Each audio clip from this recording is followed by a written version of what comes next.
Hi, everybody. I just want to step back for a minute and explain a little bit why I'm here on this campaign. I am a child of the conservative movement. I grew up in a very conservative Baptist church in northern Maine in the 80s, and that's where I learned to organize.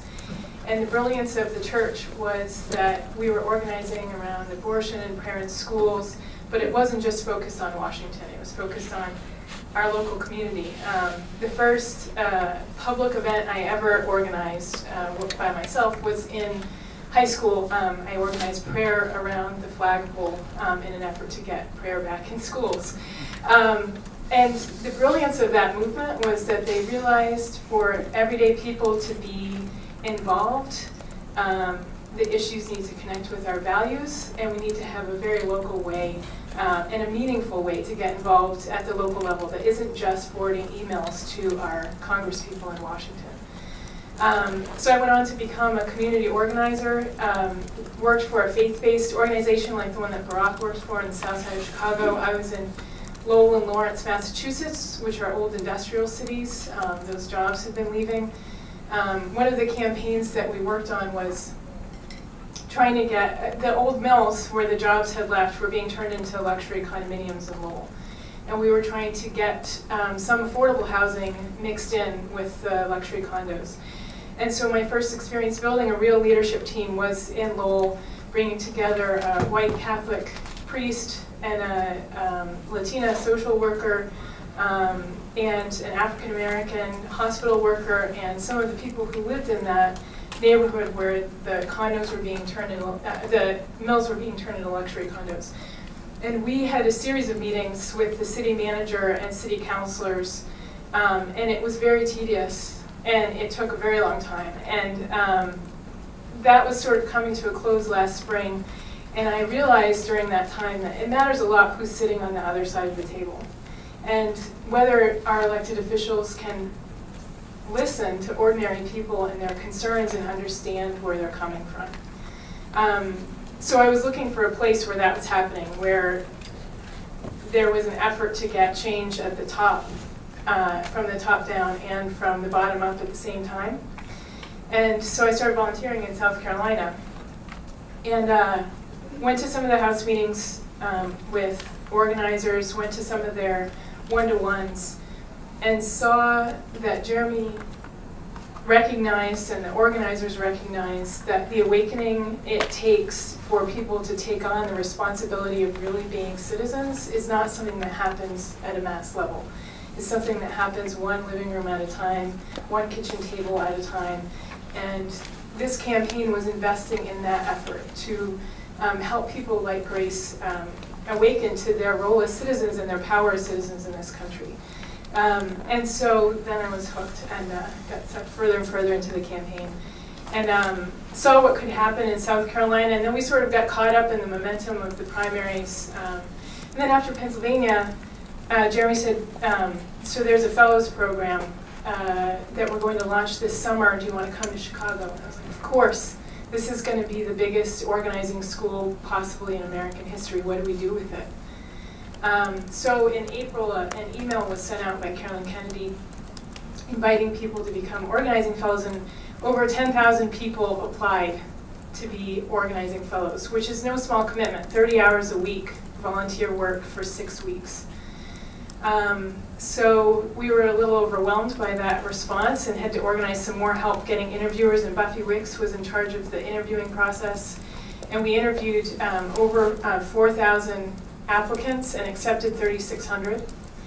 And then we had to train them all to be community organizers. So from June 14th to the 16th, we had 3-day trainings across the country.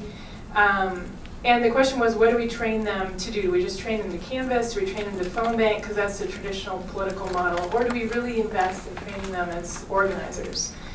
And my mentor is Marshall Gans, who's at the Kennedy School at Harvard. And when he talks about his start as an organizer, he was part of the Civil Rights Movement. And he went to Mississippi during the Mississippi Summer Project in 1964 and talks about how young people were changing the country. So we started talking about what if this fellows program is a national summer project where we're really training the next generation of organizers who will not just help us elect Barack Obama, our next president, but lay the groundwork for the change and the struggle it's going to take to get what we want after he's president. So we trained them for 3 days in June on how to be leaders themselves, how to be authentic leaders, to be themselves by telling their stories and helping other people share their stories. We train them in how to build relationships, doing one-to-ones with people, how to lead house meetings.